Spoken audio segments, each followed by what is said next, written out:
melaporkan apa nih Bang Arya? Ya, ini pelaporan yang saya ingin lakukan di Polda Metro Jaya adalah pelaporan perihal fitnah 4 tahun rumah sakit jiwa.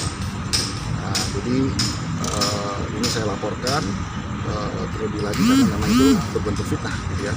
Saya tidak pernah dilapor selama 4 tahun atau sekian tahun itu nggak pernah gitu, dilapor dirawat di rumah sakit jiwa itu nggak pernah. Gitu. Jadi ini yang harus saya lapor supaya terang benderang gitu. Jadi supaya masyarakat juga tahu kalau memfitnah orang secara sembarangan itu ada konsekuensinya gitu.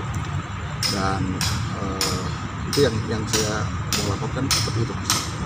Mungkin ada keterkaitan dengan kasus sebelum-sebelumnya yang sampai saat ini mungkin ada beberapa yang belum selesai, ada belum ketuk palu gitu Mas?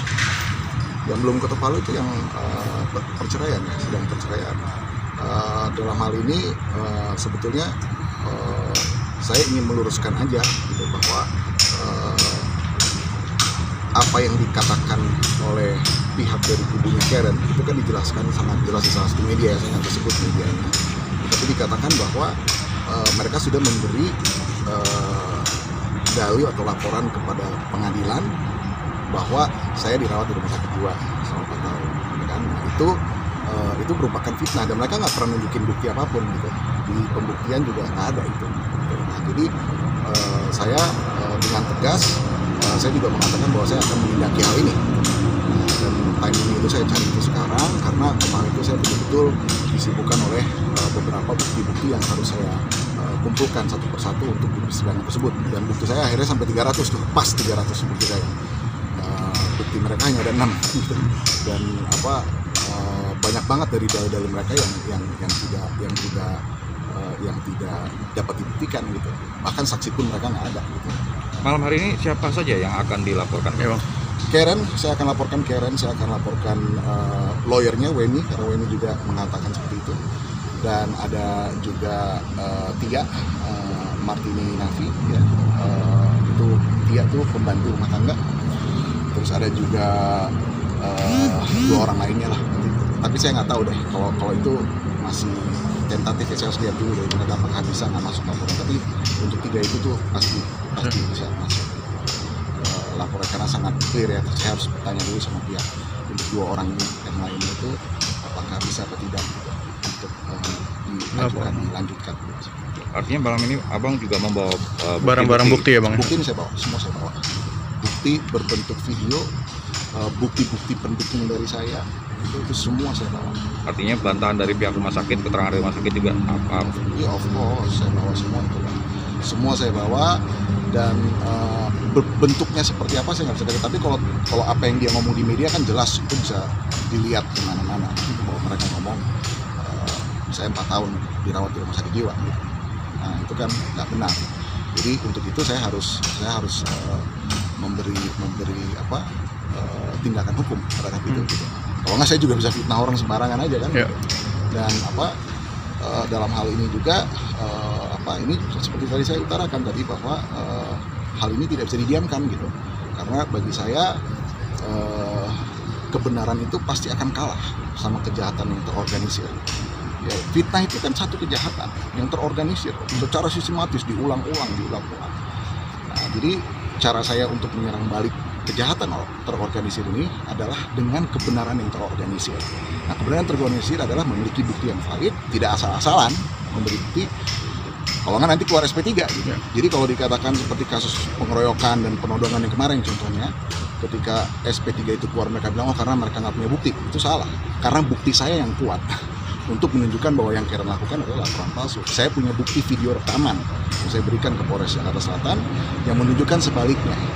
Gitu. Jadi seperti saya utarakan terakhir kali di kantor lawyer bahwa hal ini harus dibongkar satu persatu.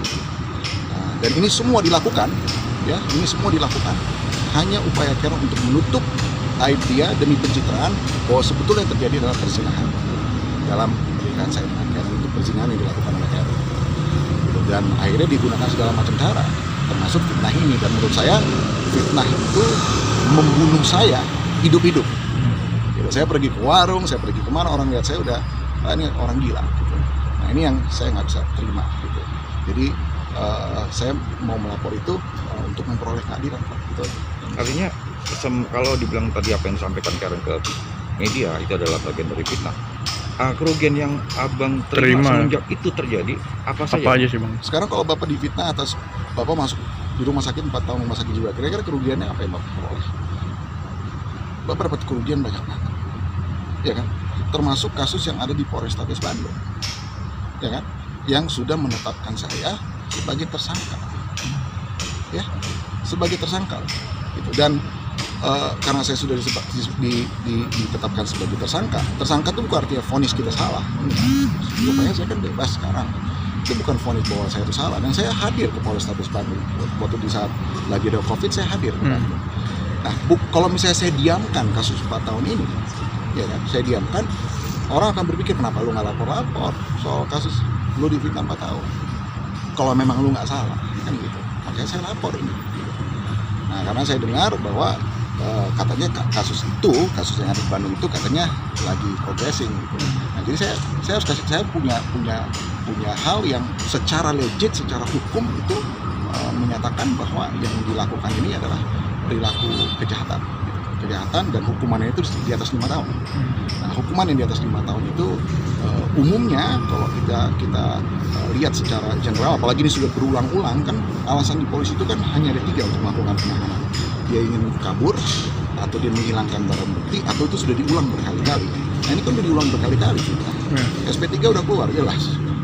Bayangin Pak, orang berani menyatakan laporan yang tidak benar, kan nggak benar, dapat SP3.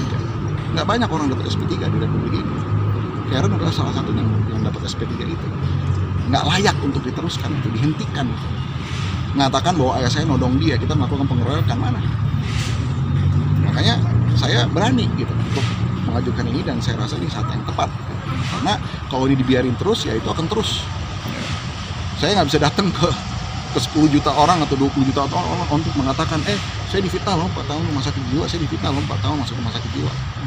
Gak bisa kan, udah dirusak. Jadi kerusakan itu kita dianggap nggak ini sama orang kan, dianggap orang gila gimana gitu. Bang, tadi barusan abang bilang bahwa abang malam ini melaporkan itu merupakan momen yang tepat. Apa yang menjadi momen tepatnya itu seperti apa, Bang? Momen yang tepat itu adalah kemarin itu kan saya mengurus sampai 300 bukti. Nah, 300 bukti itu kan tidak mudah mengumpulkan 300 bukti.